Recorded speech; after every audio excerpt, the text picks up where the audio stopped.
આપ જોઈ રહ્યા છો satyday.com પાક્કું ગુજરાતી।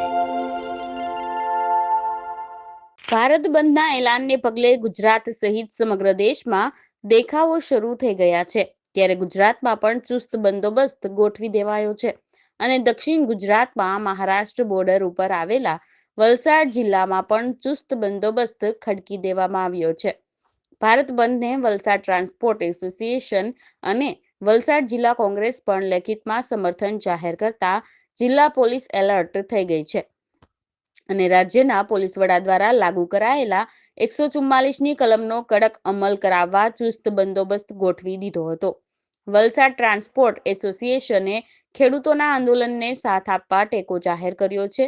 તેઓ પણ પંજાબના જ ખેડૂતો હોવાથી કિસાન આંદોલનને પોતાનું સમર્થન જાહેર કર્યું હતું।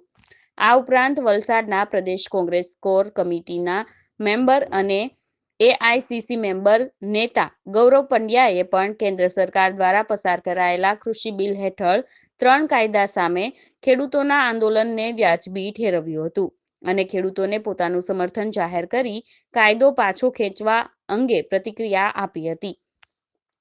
વલસાડ પંથકમાં કોઈ અનિચ્છનીય ઘટના ન બને તે માટે પોલીસે રાઉન્ડ ધ ક્લોક પેટ્રોલિંગ હાથ ધર્યું હતું। દરમિયાન વલસાડ શહેર પોલીસ દ્વારા સવારથી જ જિલ્લા કોંગ્રેસ કાર્યાલય ખાતે પોલીસ કાફલો ખડકી દેવામાં આવ્યો હતો અને કોંગ્રેસ કાર્યાલય ખાતે કોંગ્રેસ કાર્યકર્તાઓની એન્ટ્રી થતાં જ વલસાડ સિટી પીઆઈ દ્વારા કાર્યકર્તાઓની અટકાયત કરવામાં આવી હતી।